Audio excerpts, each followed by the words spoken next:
So I'm going to call the meeting to order at 6:08.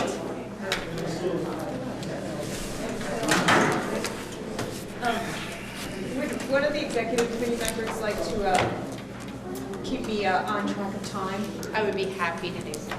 Thank you. All right. Okay. Is there any public comment? Yes.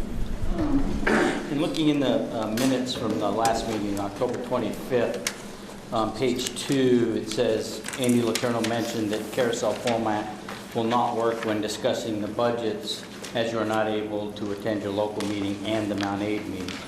I meant that to be more than just the budget discussion. It's any meeting in this setup, you can't attend, a board meeting of your town and the Mount Aid board. And I think especially worse for a board member because they have no way to try to skip between them if they could. But I just think it's an issue that needs to be addressed in some fashion because it just doesn't work from a process standpoint. So, anyway, thank you. Thank you.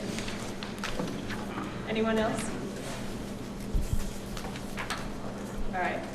I just wanted to let you know, I should have done this first, but we have listed on the agenda that executive session is anticipated. It is no longer anticipated. It is certain we will need an executive session, so we're going to invite the board members to join in that executive session at the end of the meeting. And it is around Title I, VSA 313A3, the appointment or employment or evaluation of a public officer or employee. So for you members that need to know what's going to happen, that's going to happen. And that will be at the end of the meeting. So we'll excuse our visitors and ask the board members to stay with the executive committee for that executive session. All right, moving down to the consent agenda. Brad. I'll move the consent agenda. Second. Mary Kate, second. All right, all those in favor of approving the consent agenda, please say aye. Aye. Any opposed? Any abstentions? All right. Okay. All right, we're waiting on some hard copies, so we're going to skip around under report of superintendent. So we're going to just put a temporary hold on 1A until we get our hard copies. And here they are now. So we won't skip around. We'll start with 1A. So I'll turn it over to Patrick for the beginning of this.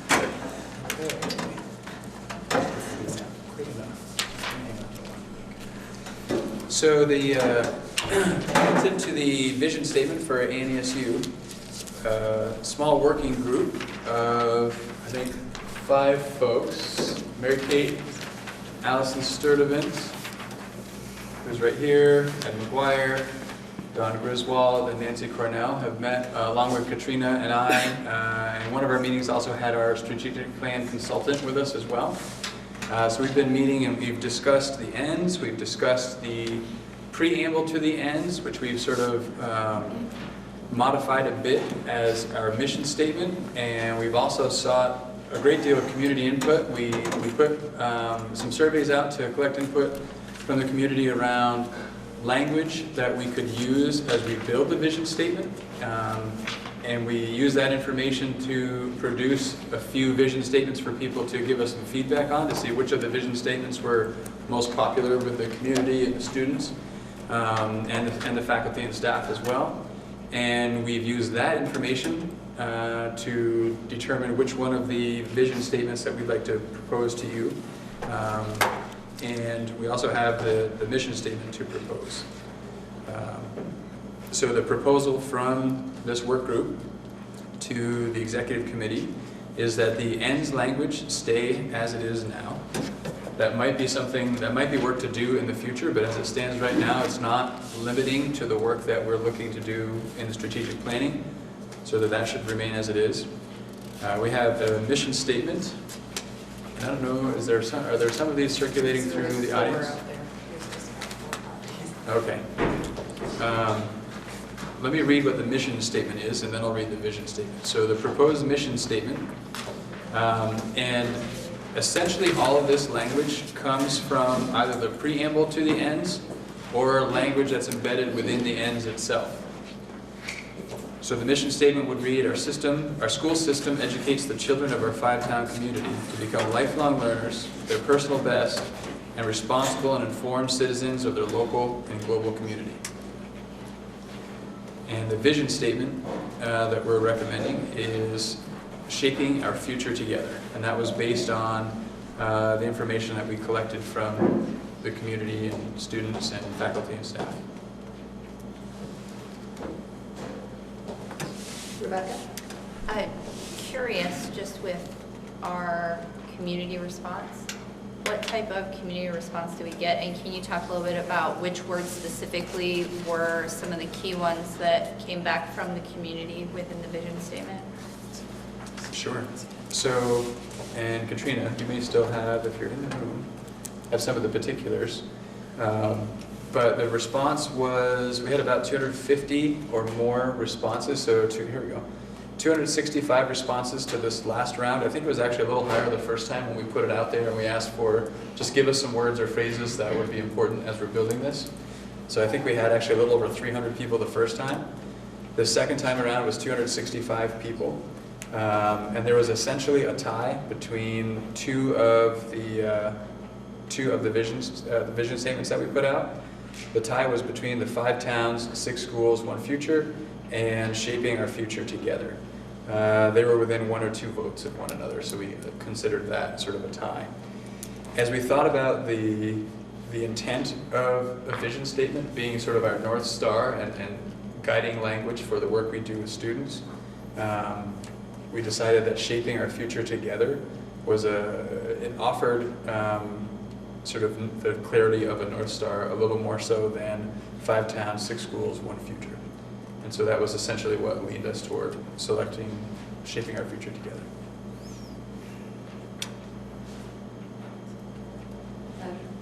Rebecca, were you wondering about how the words were originally chosen for the first go-around, from the first go-around? I was Essentially interested the start of in the which process. of those words were key because it's Right. hard to tell. Yes, there was a process that So- we, Together, community, those were certainly key words. Students were also really popular, which is a good thing to see. Learning, education, those sorts of words were also tops on the list. And the process we went through that was we essentially took every word that everyone offered and worked it through this online tool that basically filters the most, the words that appear most frequently, kind of filters those to the top. And we looked at a variation. We looked at the top 5, the top 10, the top 25, the top 50 to try and get a sense of how does that list change as we expand those top words. And as best we could, we took some of those most popular words and built in either the words themselves or the concept those words referred to into a statement that ideally would act as our North Star and blend in those concepts. Right. Patrick, I know I've kind of touched on this before, and I'm still a little vague as to how the strategic plan and the ends and all the work that's being done in the Policy and Governance Committee as far as interpretation of ends and evidentiary projections of what the monitoring of those ends will. Can you sort of just lay out a brief primer, I guess, on how this comes together? I see the goal setting is kind of the next phase, right? And we've been, again, I kind of get back to the ends monitoring and all the evidence that we've been hearing about that seems to be goal setting and granularity as well. Where does, how does this all fit together? Sure. So the vision, mission, ends are really, that's the board work that gives us, that's what we're striving to achieve. And the strategic planning process is sort of the plan that we actually work to try and realize these ends. And for me, the goal setting is that's where it translates, given the vision, mission, and ends, what are some broad goals that we could create that would help us to achieve those or work in that direction?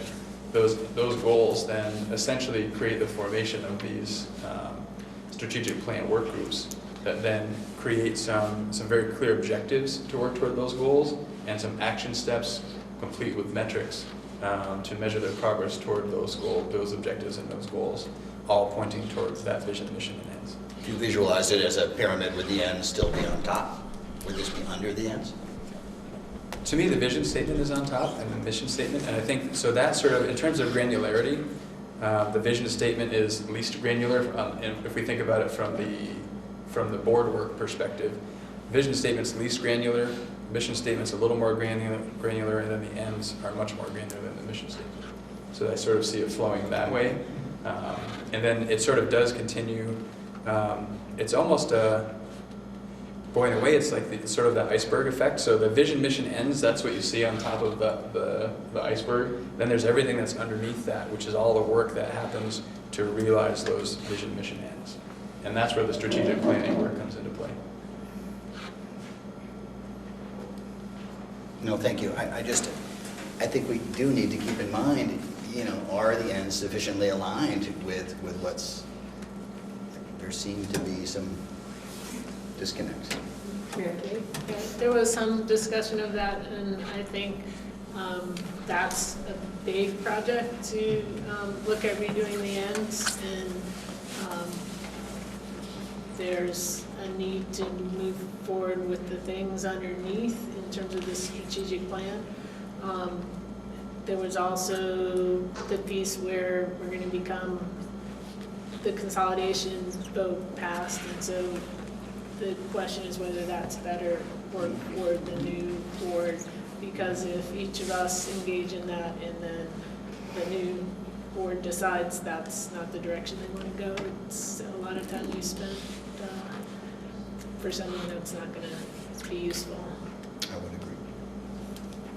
Louis, did you have any? I was just going to say, I agree that the ends will require tweaking and clarifying, I think, down the road.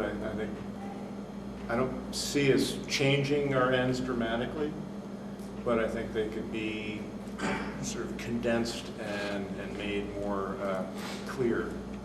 The other thing I was going to say, I like the implied action of shaping our future together. I think it's great.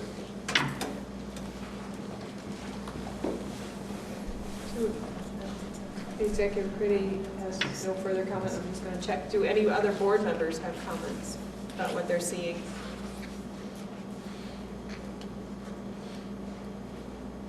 Okay. So that's a recommendation from the work group. Tonight we hope to take some action on that recommendation. There's no one else. These two? They want a motion to approve, to go back to the work group and provide feedback. I'm sure we're not going to approve. Well, I would offer a motion to approve the work that's been presented here. Vision statement, mission statement. Well, I'm sorry, Louis, I can't hear you. Motion to approve the vision amendment. Okay, just motion to approve the Yes. recommendation. Yes. Okay, thank you. Is there a second?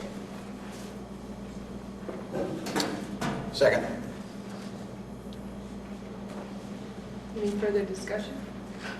Brad? I'd just like to add that, this is the work that you've done with the stakeholders. I don't know if we use that word anymore, but I still like it. Is new and exciting and refreshing, and I think a lot has gone into this, and I congratulate you on that.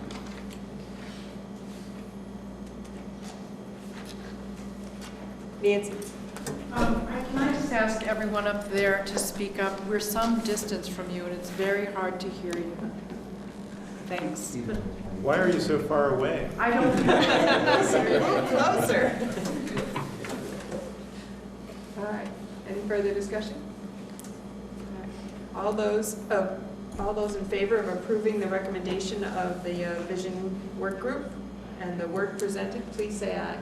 Aye. Any opposed? Any abstentions? All right. Okay, moving on. the financial report. It's included in the packet. Any highlights? Anything you need to share? Nope, just can answer any questions that folks may have. Anyone have any questions?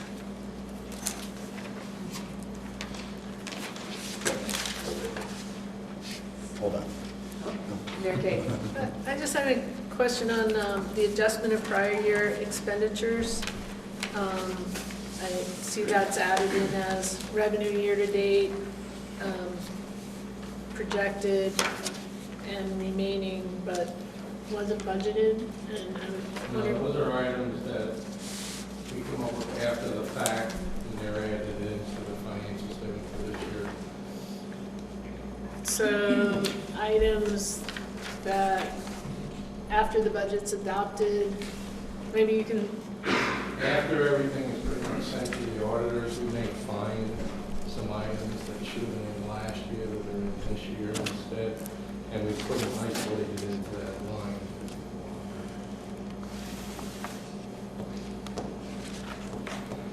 So it may have been a revenue item that was not picked up in 2015 and 16, now we're including it in 2016.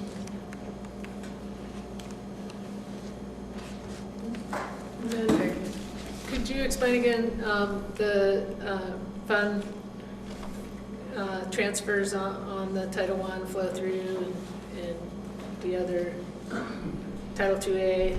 Okay, those are budgeted here in 01, but the expenses are shown and the revenue comes in and we'll record them in the individual funds that they relate to. So there's other funds besides the 01 fund. What we have here is just the 01 fund, which is what you're given every time. The 01 fund is the general fund for the A&E.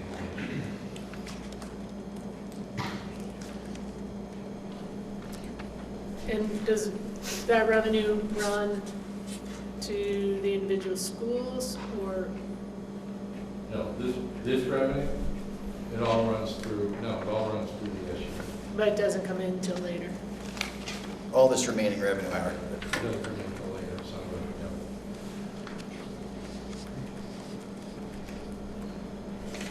yeah. Brad?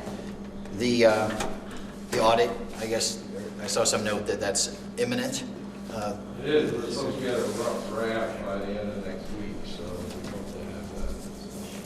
And at that point, would the F-16 fund balance of 383 representing about a 5% variance, would that be booked? Correct. Yeah. And every year I ask, is 5% within the generally accepted accounting practices for a public entity? General accepted accounting practice for budgeting, it's how. Howard, they can't hear you. Can you turn around and face them? Because they can't hear you at all. There's no such thing as a general accepted accounting practice for that. It's how close you can budget. And when you were trying to reach the, decisions 10 months in advance when you prepare this budget against what the expenses what you have, you don't even know what your staff is going to be until April. So you have no idea. People leave, people come, people go. And as those people happen, you have differences in your budgets. So there are misestimates in there. We do the best we can to make those estimates. But you wouldn't say that's eyebrow raising? No. Thank you. What I think I would add to that, though, is that in looking at the fund balance carry forward from previous years, that has come into consideration as we built this budget that the SU board saw last week, I think it was. So we've been trying to not have such a large carry forward. So I think we've made some adjustments to account for that. And I would suspect, as Howard said, it's a bit of a moving target, but I would suspect next year when we're looking at a fund balance amount, that it wouldn't be quite the same that we've carried forward in previous years. Good news and bad news. It's absolutely true, yes. It's good news and it's bad news. So Don, I think Mary Beth had a No, question. it was, she couldn't hear follow. Howard. Oh. We got it. All right, any other questions around the financial report? All right. Do any other board members have questions before we move on? I have an update on All right. We're going to move on to food service.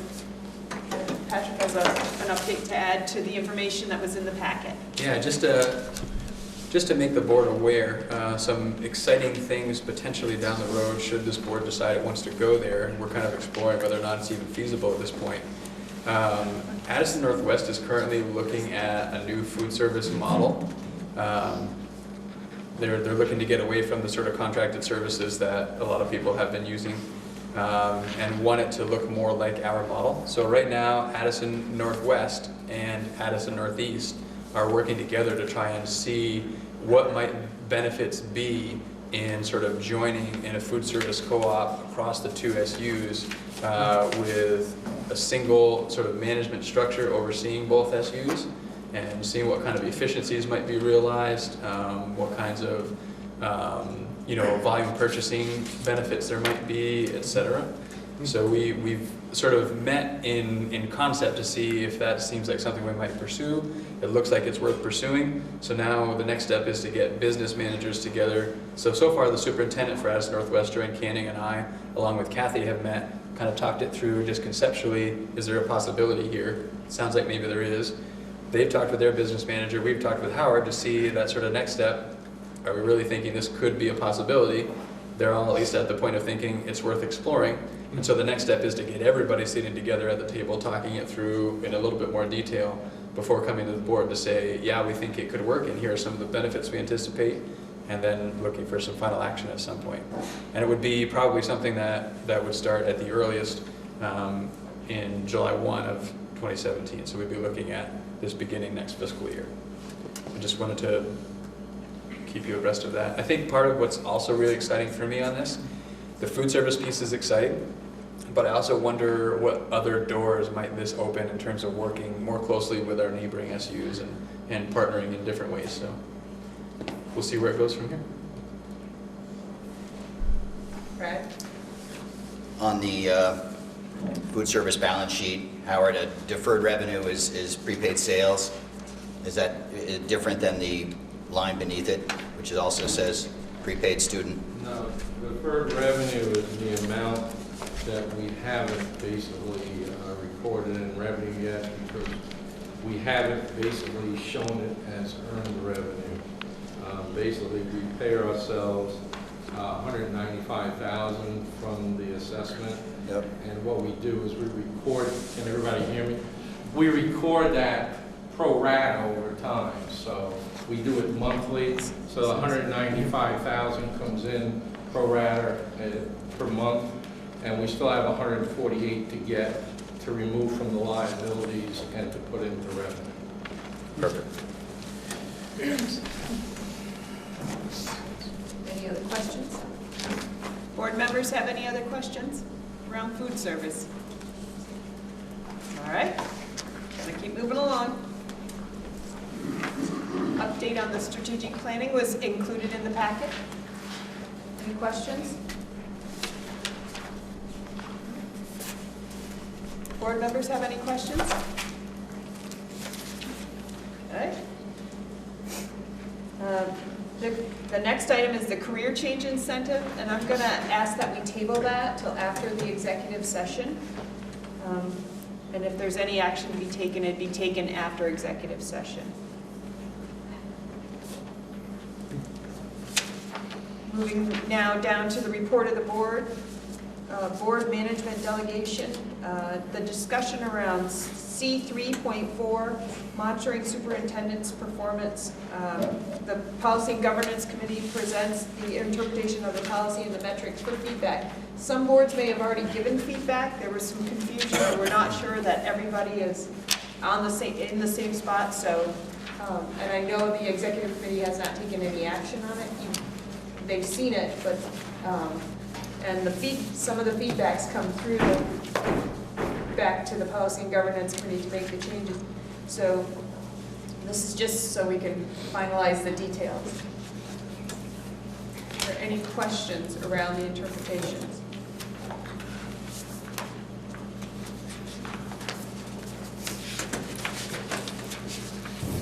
Okay.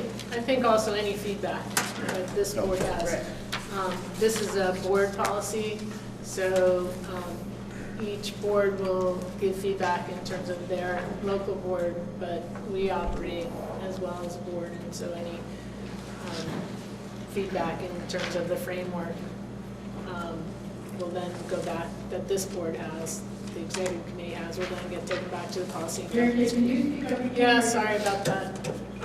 This is a board policy, so each local board will give feedback to take to the policy governance committee, and then there may be modifications to this based on that. This committee also operates as a board, and so we will be monitoring our work as a board, and so any feedback that this committee has, this would be the time to give that feedback to take back to the policy governance committee. This was the revised one that you, This was yes, the one You with sent- the bullets? Yes. Yes. The one with the bullets is the revised copy. Rebecca? What time of the year would we be seeing this actually used? I know that doesn't exactly line up with the question, but I'm just mentally trying to place in my head. I agree to I don't have any problems necessarily with this, but when in the course of a year would we be looking to actually address this? So when would I see it come up with an actual report? So I think we'd have to go to the calendar. Right. But I mean, do we have an idea just if it's beginning, middle, or end of a year? And the reason why I ask is because in here, it says that we can do direct board inspection as one of our main items. And I know that that seems to be an area where we have not been particularly proficient in implementing that particular part of our policy governance monitoring. And my thought is that I didn't know how we are supposed to plan to implement that based on just this policy or this particular, when we don't have the calendar kind of roped into it. Like, does that make sense that I'm just having trouble understanding how we will implement it? Because if I like it and I approve it, how do we go about knowing when we'd have to develop that kind of board function so that we can do these things in enough time? and if I could add, it needs to be aligned with the superintendent's contract rollover date. Obviously, it would be nice to do this before the contract is renewed. So, Pulling out. yeah, he's getting the calendar So up there. the calendar I have is the work calendar, and this monitoring report is intended to be completed either the January meeting, depending on edits, but at the latest the February meeting. So this it'd be- year, we would either do it in January or February. That's when the actual monitoring report would be completed. So the intent would be, and so it's sort of interesting, the intent would be at the December meeting for the draft of the monitoring report to be presented. The completed report. So right now we're just looking at the interpretation. So once the interpretation is confirmed, which now actually won't happen until the December meeting, so it might get pushed back a little bit. But then at either the December or January meetings, we'll have to have a conversation about the schedule, probably at the Policy and Governance Committee, to see if that's still the right timeline or not. The first draft of the report will be presented, and then feedback will be given from local boards back to the Executive Committee, and the Executive Committee would accept the report. So to tie in with what Brad asked, and I'm sorry to kind of roll this, I'm just trying to mentally work out how this will actually work for us. When would we have to make decisions about renewing contracts for our superintendent in the future? Because it would make sense if this is done in enough time for the board to make a decision based on actual performance, as well as the contract that's already in existence. Mary Kate? Well, I think that's under the contract, probably in December, at least it was the I last think time it- around. But I do want to point out that this is the board policy for the process for monitoring the superintendent. how we monitor the superintendent is all of the monitoring reports that happen throughout the year. And some of those may be direct inspection or some other process, but this isn't the actual monitoring report of this. We're not actually going to monitor the superintendent's I guess my question is, so I've been on the board for a while now, and I still get confused about, and if I get confused, then I'm not doing a good job yet, knowing that I can actually say whether or not I like something, because in order to like it, I need to know that it's going to implement well, and that we're going to be able to use it effectively for what it's there for. And so that's what I'm trying to understand. And so for my mind, the words on the page do not bother me in the slightest, but I'm just having trouble to know how all of this is going to play out in the course of a year, so that we're able to make good decisions as a board, to be able to gather this evidence in a timely fashion with all the other work we have going on, or however we choose to do it, and get the information in enough time while we're still reviewing all these other things, and then be able to give that information back to the board as a whole and make decisions that are supposed to be the purpose of having this review anyway. So that's where I'm just falling a little short, and I knew that it might be the perfect time to talk about it. You can tell me that, and I can wait, and somebody can give me a primer some other time if everybody else gets it other than me, but time-wise, I'm just so confused how our reviews with policy governance are allowing us to actually do this year too, while we're, I think, I'm so just confused. just based on the fact that my understanding is a little different than Mary Kate's right now, to me speaks to the need for this to be a conversation at the Policy Governance Committee meeting, and talk through this process and gain clarity ourselves and be able to express that clarity out. Okay, so I'm happy to just say that that would be something I would love to understand better. If anybody else agrees, that's great, and if not, I'll accept a personal tutorial if that's available. Always available.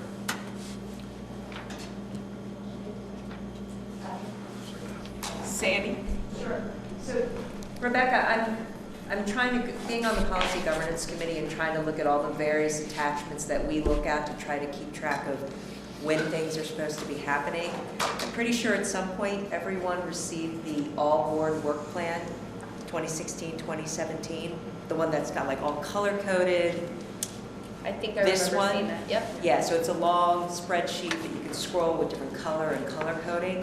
That, I think, is one of the things that can help to frame when things are all supposed to happen. It's actually incredibly detailed, saying in different colors which committee is doing what at what time, when reports are supposed to actually be coming, and then there's always anticipation that these reports will come ahead of time so that there's time for processing, and then whether there's approval, of that process. So that might be a good place I'll go back and see if I can to find look it again. and to grab that, because it has a framework for the whole academic year. Jen?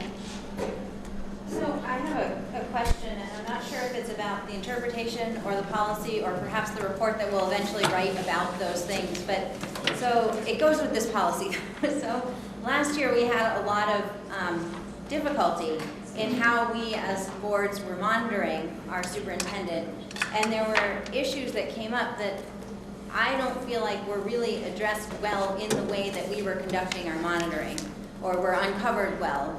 And so I'm curious, as we think about this policy and how we are going to evaluate ourselves as a board and how we're doing on monitoring the superintendent's performance, has there been any discussion in the Policy and Governance Committee about how we might do better, or how, looking at this policy, we might be more effective? Mary Kate?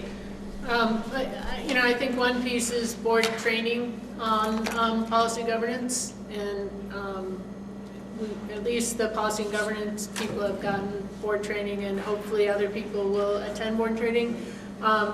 This interpretation is that piece of how we interpret the policy. If it's the policy itself that you think is an issue, part of the process in that we're going through is once a report has been, so here, this is a draft.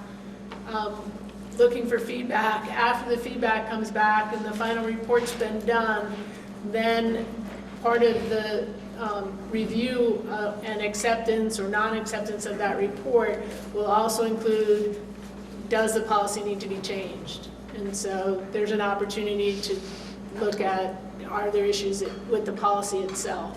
But in terms of the policies that we currently have, this is the interpretation.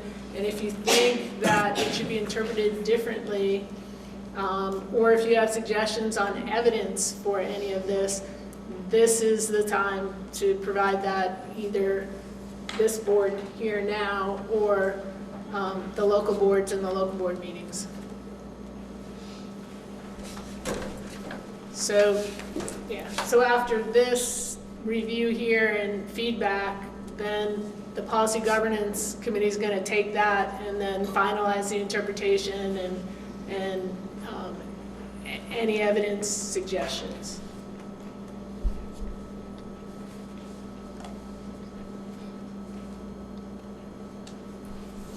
All right. Any other comments? Brad? No, okay. The evaluation of a superintendent is ongoing, and it's based on the data from monitoring reports. That is essentially what it's solely based on. And that's my understanding. And so, my question is, if it is an evaluation, let's just make sure that it occurs prior to the superintendent's renewal, or the, date by which we must notify not to renew. We need to flesh out these dates, and I think maybe we can just take that up in the policy and governance and make sure those are aligned, right, Kate? Yeah, I think on the calendar, but we can look at that. Nancy? I guess I just want to clarify that because this policy says that the superintendent is going to be evaluated on the basis of achievement of the ends and the results of the monitoring of particularly the executive limitations policies. What that means is that we all need to, as we're reviewing the interpretations and the monitoring reports for both the ends policies and the executive limitations policies, we need to be vigilant about making sure that we are comfortable with the interpretations of those policies and that we are carefully paying attention to the monitoring reports we get in relation to the ends and also in relation to the various executive limitations policies. I think that the timing question is key, and it sounds like that's something that the Policy and Governance Committee will want to look at very carefully. But in terms of what we board members need to watch very carefully is making sure that the executive limitations monitoring and the ends monitoring and the way those policies are interpreted are in keeping with our intent.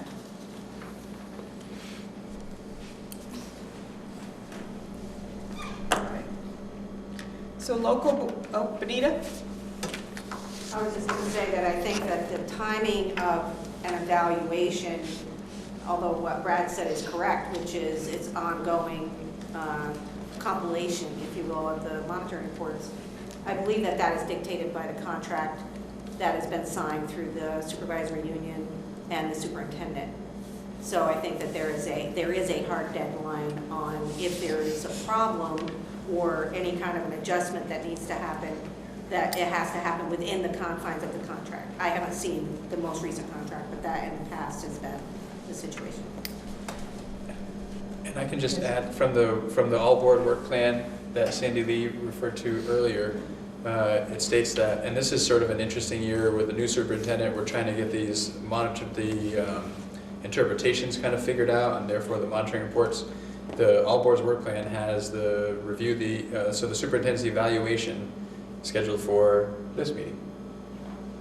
So, but we don't quite yet have the monitoring report process completed yet, which is the tool through which the superintendent is evaluated. So we're in a funny place right now. So we're already not going to be quite in line with this calendar, but I think for legitimate reasons. So. Okay. I'm not sure that that's correct. I think the work plan has us looking at the policy on monitoring superintendent performance at this meeting, but not actually monitoring the superintendent performance. As Benita said, that evaluation, that's, as Brad said, it's ongoing, and as Benita said, the actual evaluation is dictated by the contract. Right, and I think, I'm not certain, but I think the contract speaks to a December date, which is why the November date historically has been when the superintendent's evaluation has been done, so that it's done before whatever the December date is. Yes.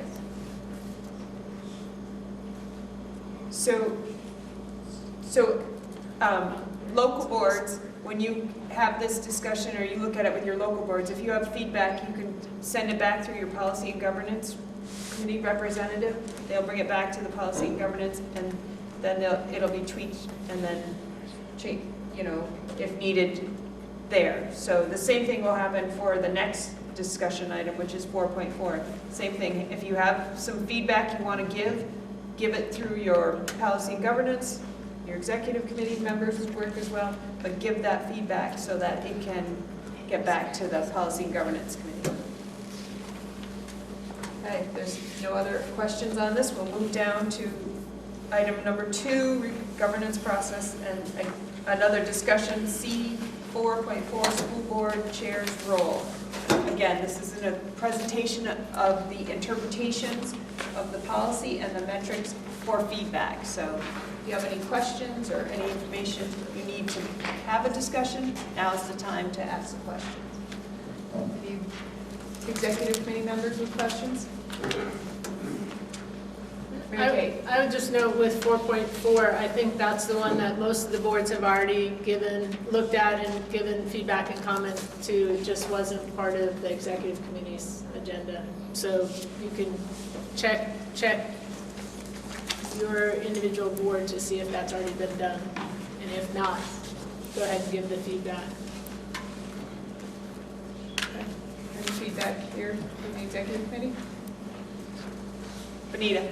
I just have a kind of a process question, which is considering the consolidation of the board governance, is all of this work that's happening from the Policy and Governance Committee going to just simply move over as a whole?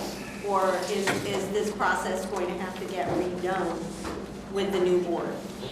I feel like this is a tremendous amount of work, and how does the transition happen? Mary Kate?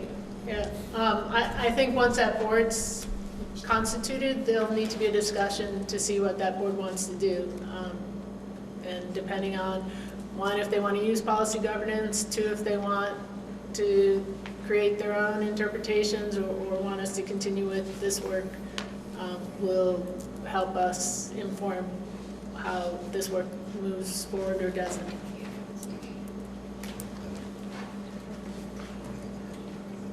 All right, any other comments? All right, the next item is the negotiations that was included in your packet. Are there any questions regarding the negotiations update? I just want to say that Kristen.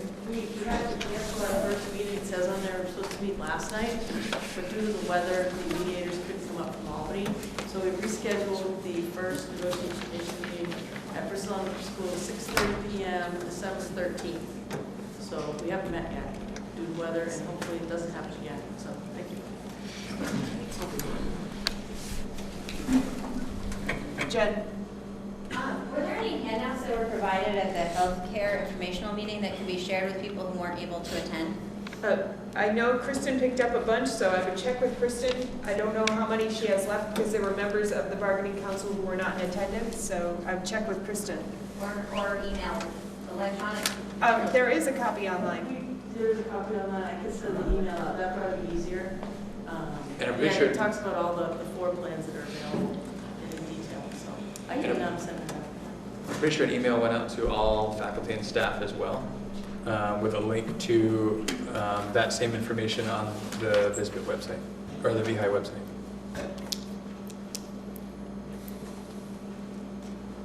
Okay. Moving on. Act 46 update was included in your packet. Are there any questions? Any questions out there? All right. Update on the Policy and Governance Committee, and that was included in your packet as well. Any questions from the Executive Committee? Other board members have questions?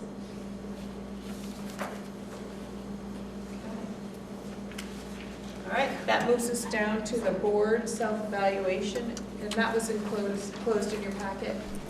This was information presented to the Policy and Governance Committee about possible board self-evaluation forms that could be used. So it's presented for us to choose one, and then, give that one a try and see how it works for us.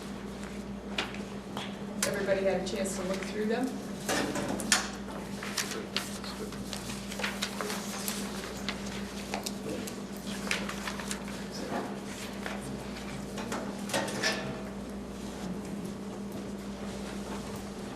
Anyone have any comments? Did the Policy and Governance Committee have a recommendation on which form to use? No. We didn't take that up, but No. Yeah. I don't think we did. Val provided these various Yeah. forms, and not every board needs to use the same form either, so local boards can decide which form they think will work best for them. But I think we should make a decision tonight about what we want to do for the executive committee.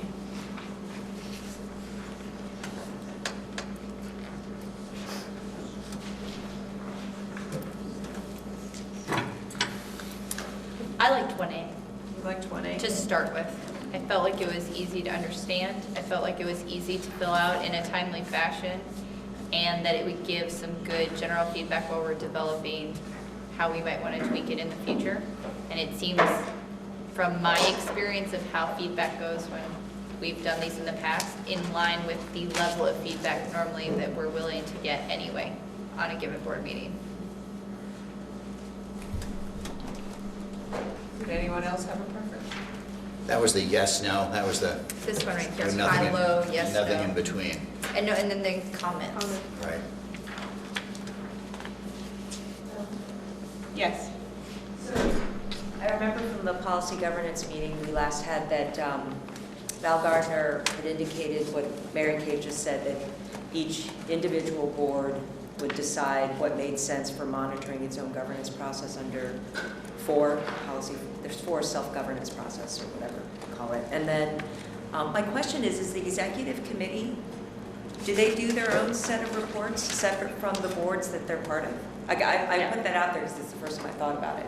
Well, we've only done one, and the executive committee did present at the carousel meeting in August, and it was presented there, and then that was used as an example for local boards to, the interpretation stayed the same, but the evidence was then tweaked or created for their individual boards, so. Okay. Yes, Okay. it is the plan.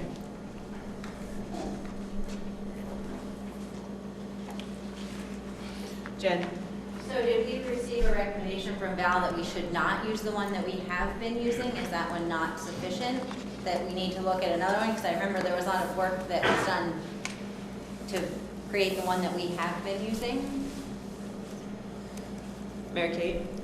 There was no recommendation. If your board likes the one we've been using, then your board can decide to continue to use that one. These are just some other options that Mel provided.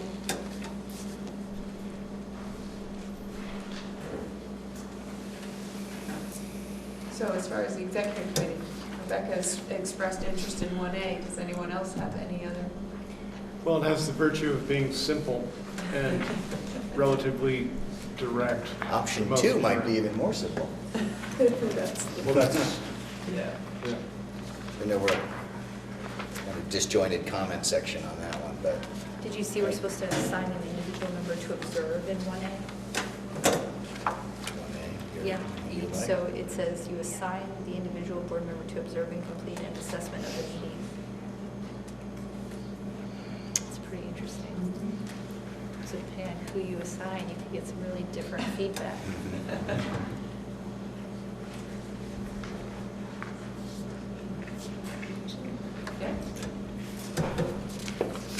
I mean, I was happy with the one we are using, right? It seemed to work fine. I mean, why change for change's sake, or what's the problem with it? Rebecca? Have we gotten really any useful information from the one that we're currently using? Because I've found that when, not necessarily we've used it at the executive committee level, but the ones that we've been using, I haven't noticed that we've used it in a way that I've seen strategically providing means for any change or a lot of improvement. And that to me says that maybe we need at least some type of change if we're not using, it's only as effective as it stimulates a discourse to talk about what we're doing in our meetings, good, bad, or otherwise.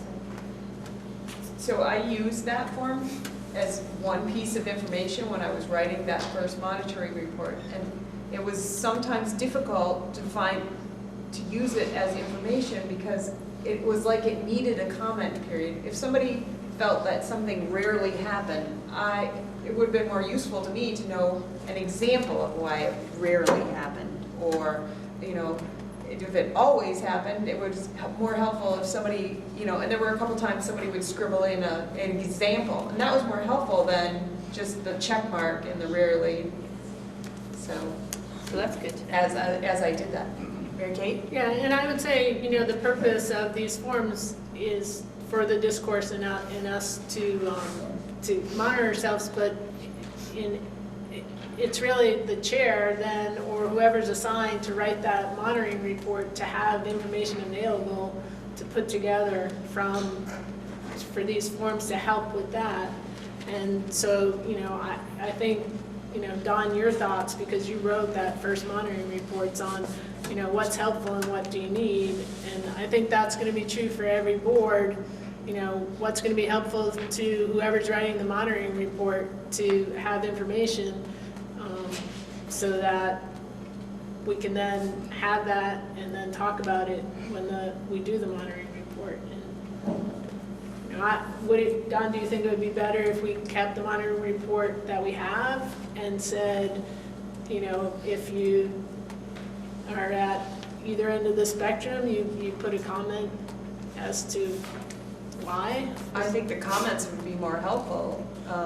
And if you're thinking about continuity, it would be, if we started, maybe that is a better, idea to continue for a while and see if it could work. But then the other side is, I think, well, it was only one, and maybe this would give more information and make it a little bit easier for the future ones. So I could go either way. I'm just saying, as I used it for that first one, without the comments, I had to go read through meeting minutes. I had to go out and find other places, which is okay, I guess, because it gave me a lot more information. But do we want to go with 1A because it has the comment section and see how that works? I also think it might be helpful for you, Don, because at the end of the meeting, the observer will provide the board with his or her assessment. In theory, if we leave a section of the board meeting for that person to provide more than just handing the paper to somebody, then it could open up that dialogue, which would give you maybe more comments if you're not seeing enough comments, and have that discussion while it's fresh in everybody's heads. Because when I filled them out, I didn't know you needed comments, and oftentimes we'd be doing it at the end of a meeting, and we were going to another meeting that was starting right then. So it wasn't like we had a lot of time to sit and think about the meeting and what just happened. And this one requires somebody to be observing throughout the meeting and kind of taking a different perspective on the board while the board meeting is happening. well, I think that piece of having the discussion at the table is the important part too, because you can't wait till a year's gone by if there's a problem, and having the discussion gives you an opportunity to have do the work right when it's happening. Right. So, Mary Kay. Yeah, and having different people fill it out, I think then make sure that everybody's viewpoint and how the meetings are going is heard, and we take everybody into consideration. So I move that we try option 1A. I second. Fine with me. At this point, do we want to voice a preference of A or B in terms of how it's utilized? It sounds like we like the idea. I personally like the idea of assigning someone. Well, 1A has that. 1A, yeah. Yeah. Well, it has both options. Oh, okay. A or B. Yeah.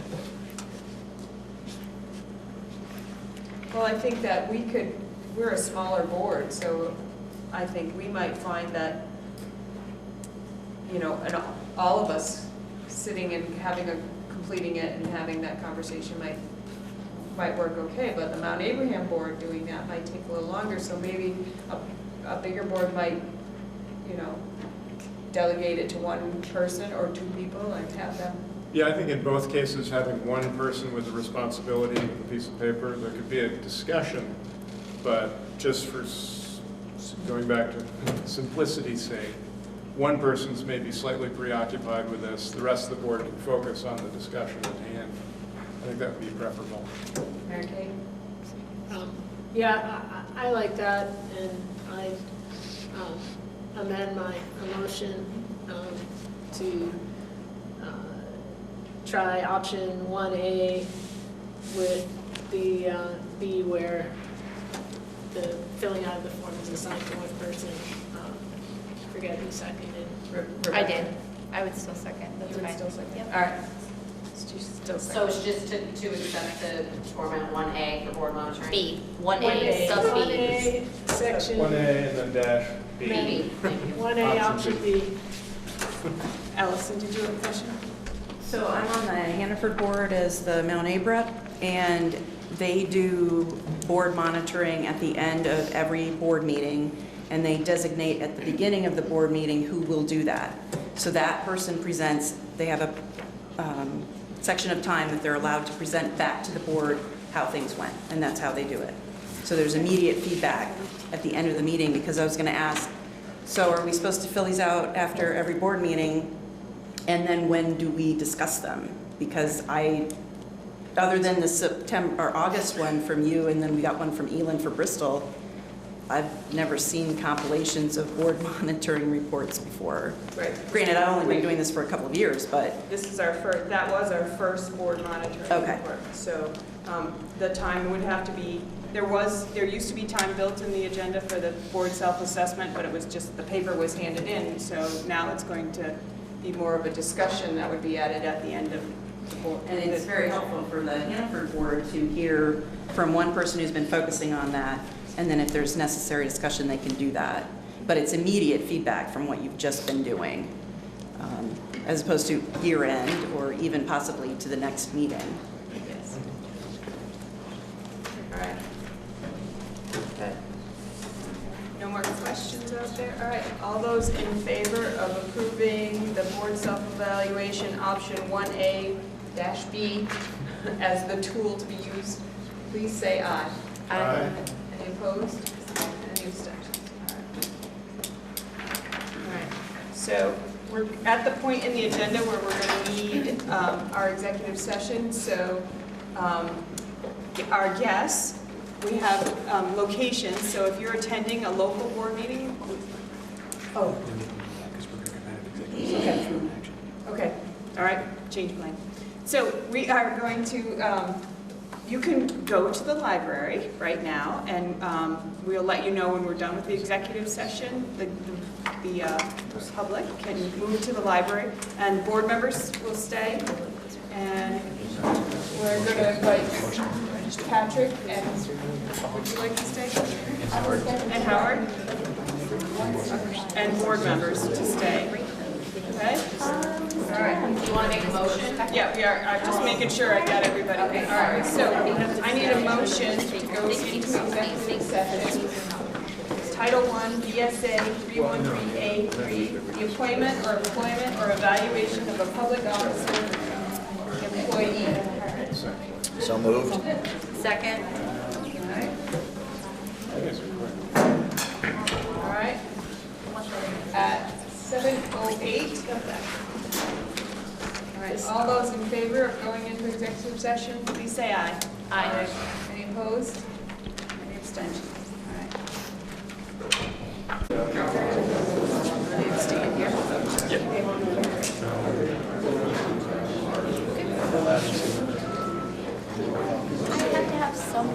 I don't know who's super Amy's. All right. So we'll finish our business for this meeting. All right.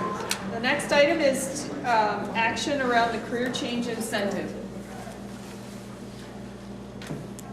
Louis? I'll make a motion that we accept the superintendent's recommendation to offer the career change incentive to one ANESU employee. Is there a second? All right. Any further discussion? Okay. All those in favor of offering the career change incentive to one ANESU employee, please say aye. Aye. Any opposed? Any abstentions? Okay. All right. Is there any other? Move to adjourn? All right. I second.